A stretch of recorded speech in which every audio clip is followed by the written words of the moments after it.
नमस्कार दोस्तों, आज हम कॉम्प्लेक्स एनालिसिस को पूरे अच्छे तरीके से हम कंप्लीट कर लेंगे। तो जो भी आपकी चीज़ें रही हैं, थोड़ा बहुत रहा है मैटर, तो ये कॉम्प्लेक्स एनालिसिस आपकी कंप्लीट हो जाएगी। अब उसके बाद देखिए, 2 बुकें आपकी स्टार्ट करने वाला हूँ मैंने कुछ क्लासेस पहले ही रिकॉर्ड कर रखी हैं 3D जियोमेट्री की, तो वो आपको मैं प्लेलिस्ट के अंदर सीधा का सीधा ऐड कर दूँगा।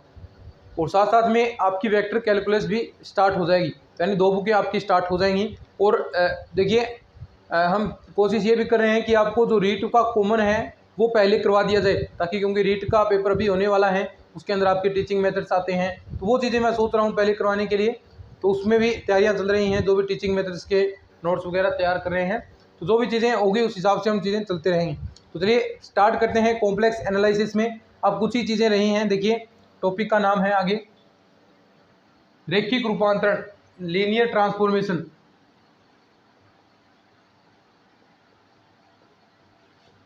बस थोड़ा बहुत देखना है आपको इसके बारे में, लीनियर ट्रांसफॉर्मेशन, रैखिक रूपांतरण। ठीक है, अब सुनना, रैखिक रूपांतरण क्या होता है कि W बराबर इस रूप में, W बराबर अल्फा जेड प्लस का बीटा, इस रूप में कोई रूपांतरण होगा जहां पर अल्फा और बीटा क्या है, सम्मिश्र अचर फलन है।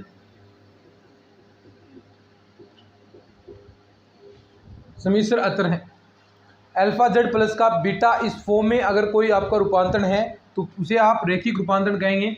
अब देखिए, इसके अंदर कौन कौन से आपके, जो मैंने कुछ आपको कल आपको बताए थे, एलिमेंट्री ट्रांसफॉर्मेशन, कुछ प्रारंभिक रूपांतरण, तो उसके अंदर देखिए कौन कौन सा आपको यहाँ पर मैच हो रहा है। एक तो आप देख सकते हैं यहाँ पर ट्रांसलेशन, स्थानांतरण, वो भी आ रहा है। अल्फा जेड है तो यहाँ पर देख सकते हैं आपको अल्फा जेड प्लस बीटा रूप में है। एक तो आपको ट्रांसलेशन मिल गया, एक यहाँ पर अल्फा जेड घूर्णन भी मिल रहा है, एक आपको यहाँ पर आवर्धन वाला भी मिल रहा है, यानी ये दोनों आपको चीजें मिल रही हैं। तो आप लिख सकते हैं रैखिक रूपांतरण के अंदर, बस ऐसे ही याद रखना है, ज्यादा कोई खास नहीं। इस रूपांतरण के अंतर्गत क्या क्या मिलेगा, घूर्णन, आवर्धन व स्थानांतरण। घूर्णन, आवर्धन व स्थानांतरण प्राप्त होते हैं।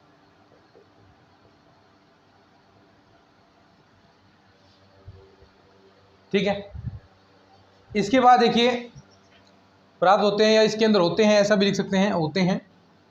ठीक है, प्राप्त नहीं होते, इसके अंदर होते हैं। अल्फा जेड प्लस बीटा, कई बार सीधा ही क्वेश्चन पूछा जाएगा कि रैखिक रूपांतरण के लिए सत्य है, तो इस बार ऐसा भी क्वेश्चन आपको मिलेगा। बहुत बार आए हैं, द्विरैखिक रूपांतरण को लेकर आया है, और उसमें पूछा भी जा सकता है कि रैखिक रूपांतरण के अंदर क्या क्या होते हैं, यानी क्या क्या आपके एलिमेंट्री ट्रांसफॉर्मेशन होते हैं। तो यानी इनमें से कोई ऑप्शन आपको अलग दे देगा, प्रतिलोमन दे दे, यहाँ पर ऑप्शन नहीं होता है, ऐसा कह दें, प्रतिलोमन आपका सही हो जाएगा, क्यों, प्रतिलोमन इसके अंदर नहीं है। लेकिन अगर हम बात करें आपके द्विरैखिक रूपांतरण की, और देखो फर्स्ट ग्रेड के अंदर आया भी है, ऐसा ही क्वेश्चन आया। देखिए, पहले क्वेश्चन करवा देता हूं मैं। फर्स्ट ग्रेड 2013 के अंदर क्वेश्चन पूछा भी गया है, सीधा सिंपल क्वेश्चन पूछे जाते हैं भी इससे, ज़्यादा कोई हार्ड वाली बात नहीं है, सिंपल क्वेश्चन सीधे।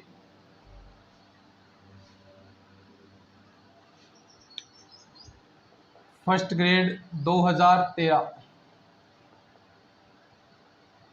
क्वेश्चन देखो क्या आया था। एक रूपांतरण,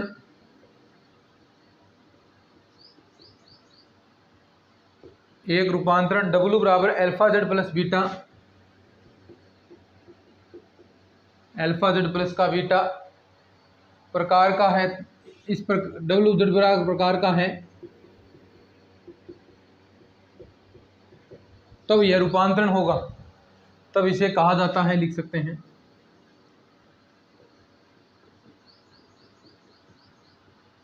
ऑप्शन नंबर 1 है आपका।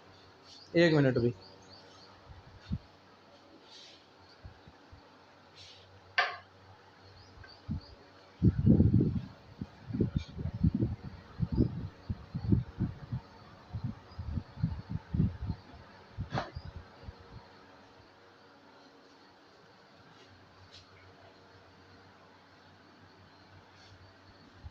ठीक है। तो ऑप्शन नंबर 1 है आपका स्थानांतरण,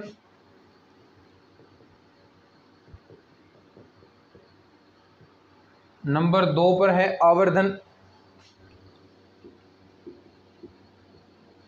तीसरा ऑप्शन है रैखिक रूपांतरण और चौथा ऑप्शन है आपका द्विरैखिक रूपांतरण।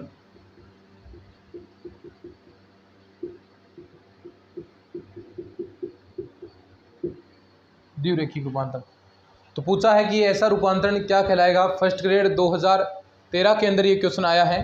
तो आप साफ साफ देख पा रहे हैं W बराबर अल्फा जेड प्लस बीटा प्रकार का है। तब आप अभी मैंने आपको बताया किस प्रकार का होगा, ये रैखिक रूपांतरण होगा। ठीक है, अब हम बात करते हैं द्विरैखिक रूपांतरण की।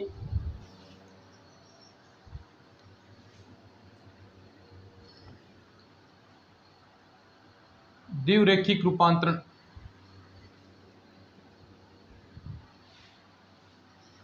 अब कुछ क्लासेस मैंने रिकॉर्ड कर की हैं तो वो सीधी की सीधी आपको प्रोवाइड हो जाएंगी। तो देखिए सिलेबस आपका फटाफट होगा। वैसे तो मैंने बहुत सारी बुकें रिकॉर्ड कर की हैं। अभी कॉम्प्लेक्स एनालिसिस न्यू था तो ये नया सिलेबस चल रहा है आपका। वेक्टर कैलकुलस मेरे पास पूरी की पूरी रिकॉर्ड है और आपके लीनियर LPP वाली भी मैंने पूरी रिकॉर्ड कर ली है। तो यानी क्लासेस तो मैंने लगभग आपका सिलेबस तो रिकॉर्ड कर रखा है। स्टैटिक्स की भी रिकॉर्डेड है।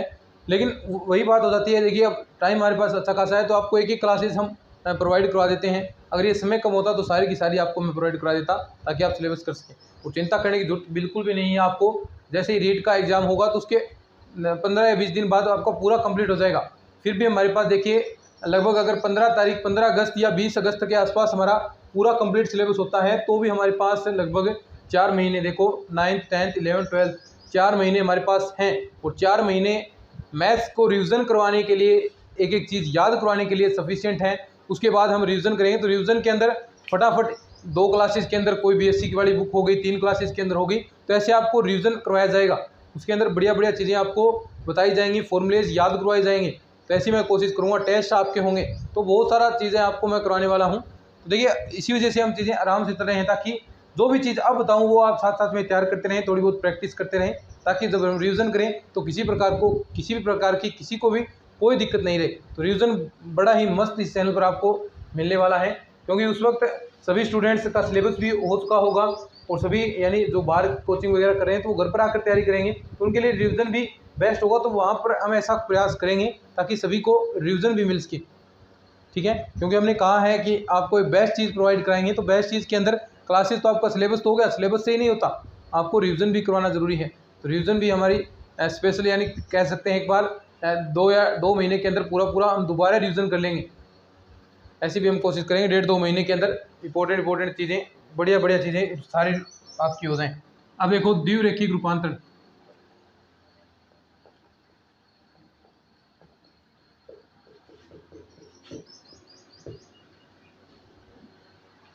Bilinear transformation.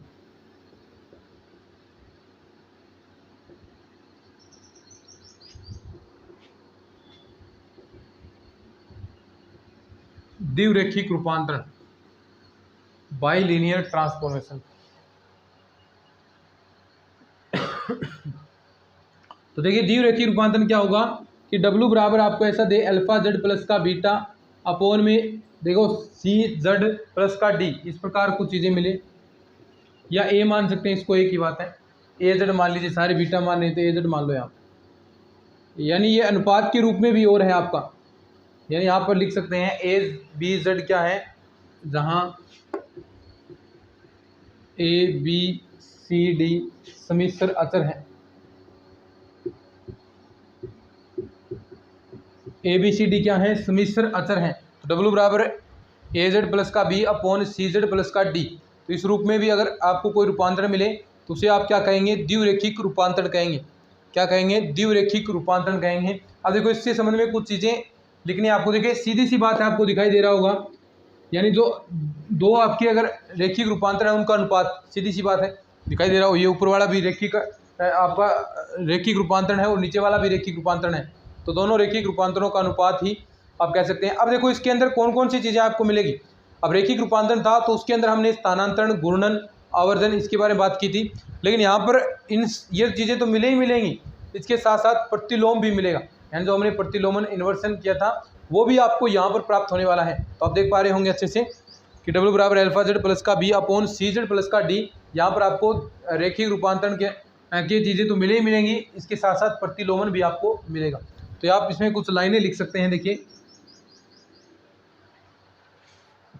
और इस रूपांतरण को मोबियस रूपांतरण भी कहते हैं, तो ये लाइन आप लिख सकते हैं, इसे मोबियस रूपांतरण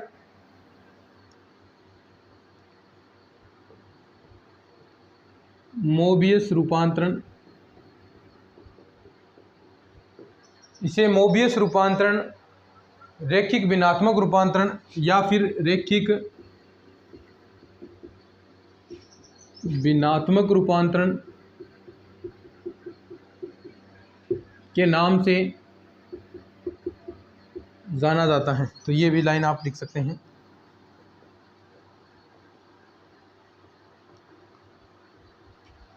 ठीक है, दूसरा देखिए यहाँ पर ये तो हो गया।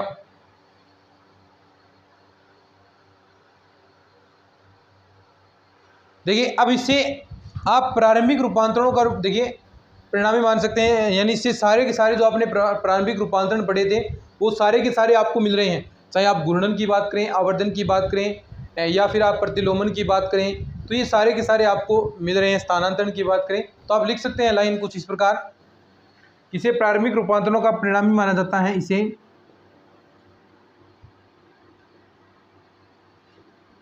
प्रारंभिक रूपांतरणों का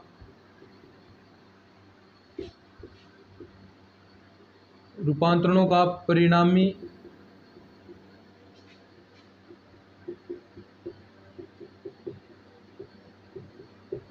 इसे प्रारंभिक रूपांतरणों का परिणामी माना जाता है। इसके अंतर्गत क्या क्या मिलेंगे, देखिए इसके अंतर्गत घूर्णन और आपको आवर्धन, घूर्णन आवर्धन, स्थानांतरण, घूर्णन आवर्धन स्थानांतरण, और क्या मिलता है, देखिए घूर्णन मिल गया, आवर्धन मिल गया, स्थानांतरण मिल गया, और जो प्रतिलोमन था, प्रतिलोमन प्राप्त होता है या होते हैं। यानी सीधी सी बात है, इस रूपांतरण के अंदर आपको सारी चीजें मिलेंगी जो मैंने आपको अभी समझा दिया था। तो ये दो लाइन और लिखो, और लिखना है।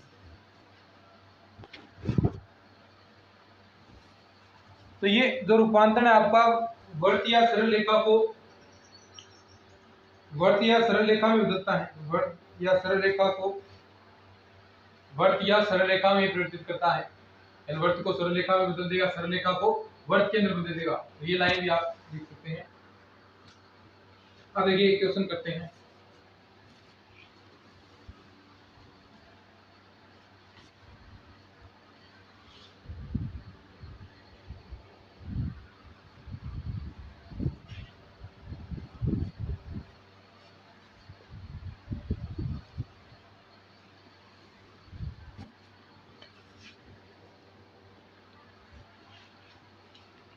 क्वेश्चन देखो आगे है।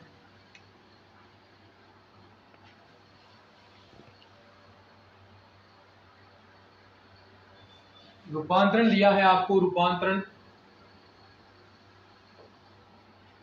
z बराबर i माइनस का w अपॉन i प्लस का w के अंतर्गत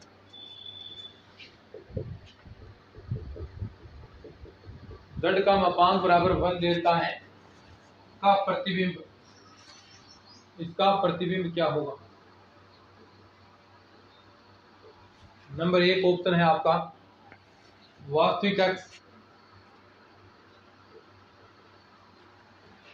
दूसरा ऑप्शन है काल्पनिक अक्ष, और तीसरा है वर्त। ठीक है, तो ये आपके पास ऑप्शन है कुछ इस प्रकार। तो देखिए क्वेश्चन आपको समझ में आ गया। रूपांतरण आपको दे रखा है, ये वाला रूपांतरण दे दिया। इसके अंतर्गत z का जो परिणाम है, परिमाण आप कह सकते हैं, जो मापांक आप निकाल रहे हैं वो बराबर 1 है। तो यानी इसका आप z देर का इसका मापांक निकालेंगे तो आपको चीजें मिल जाएंगी। देखिए z का मापांक आप देते हैं यहाँ पर, तो z का दोनों मापांक लेंगे हम आयोटा माइनस का w अपॉन में आयोटा प्लस का w। ठीक है, दोनों का आपने मापांक लिया है या फिर आप परिणामी निकालना चाहते हैं। तो देखिए z का परिणामी तो आपके पास एक है, इसका देखिए अलग अलग लगा लेंगे, आयोटा माइनस का w अपॉन आयोटा प्लस का w। अब देखो ये इधर आ जाएगा, तो आयोटा w का परिणाम बराबर होगा आयोटा माइनस का w। ठीक है, अब देखो w को लिख सकते हैं u प्लस का iota v, iota u plus का आयोटा v। ठीक है, iota minus u minus iota v लिखेंगे तो देखो यहाँ पर u माइनस आयोटा v हो जाएगा, क्योंकि माइनस का साथ में गुणा है। देखो अब यहाँ से वास्तविक पार्ट को एक जगह रखते हैं और काल्पनिक पार्ट है उनको हम एक जगह रखते हैं, फिर देखो क्या रिजल्ट मिलेगा। और देखो यहाँ पर बताना है कौन सी अक्ष आएगी, वास्तविक अक्ष आएगी या फिर काल्पनिक अक्ष आएगी।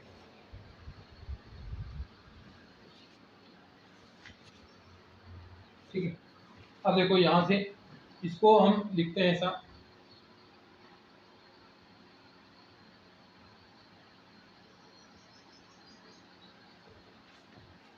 आगे वाले के अंदर क्या आ जाएगा, ये u है माइनस का, तो यहाँ ये u आपका माइनस का रख लीजिए, और ये आयोटा यहाँ से कॉमन लेंगे, प्लस का आयोटा कॉमन ले लीजिए, तो 1 माइनस का v इसका परिणाम।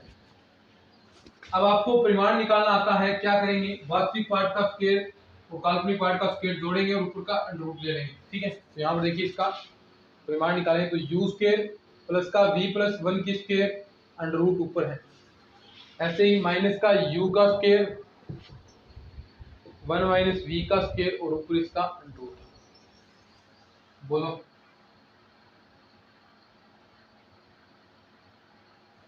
अब जो चीजें आ रही हैं उसको हम ओपन कर लेते हैं। ठीक है, साथ में लिख लो थोड़ा थोड़ा।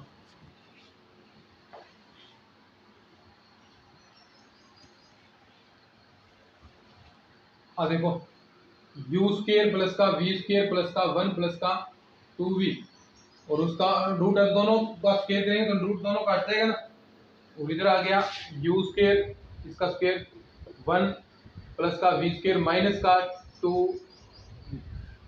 अब जो कट रहा है वो कट जाएगा, u स्क्वायर से u स्क्वायर कैंसिल हो गया, और आपका देखो v स्क्वायर से v स्क्वायर भी कैंसिल, एक से आपका एक भी कट जाएगा। ये हो गया 4v बराबर है 0, तो v का मान आ गया 0। अब v का मान 0 है तो कौन सी अक्ष है भाई, काल्पनिक है क्या, नहीं है, v बराबर 0 तो वर्त बनेगा, नहीं बनेगा, तो ये क्या है, वास्तविक अक्ष। क्या है ये, वास्तविक अक्ष, लिख लो इसको।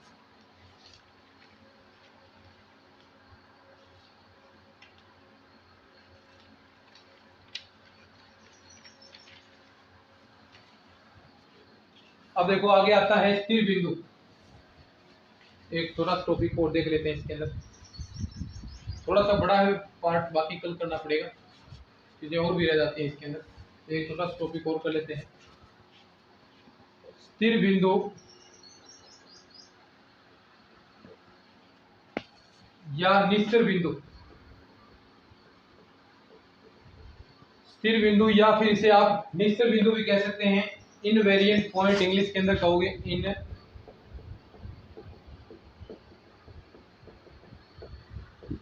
इनवेरिएंट पॉइंट इंग्लिश के अंदर।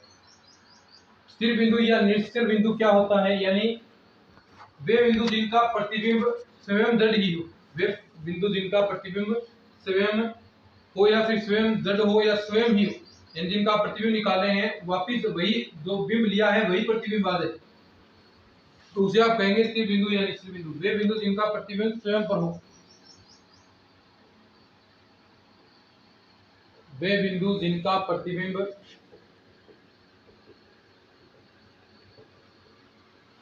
स्वयं पर हो, इन्हें निश्चर बिंदु कहते हैं। क्या कहेंगे, निश्चर बिंदु कहते हैं, जिनका अगर बिंब स्वयं पर जो बिंब है वही आपका प्रतिबिंब आ जाए। अब इन्हें ज्ञात कैसे करेंगे, इन्हें z बराबर w लिखकर, इन्हें W बराबर Z रखकर ज्ञात किया जाता है, रखकर ज्ञात किया जाता है। क्वेश्चन देखो क्या देगा, W बराबर Z minus one upon Z plus one के स्थिर बिंदु है, सीधा सा पूछा है के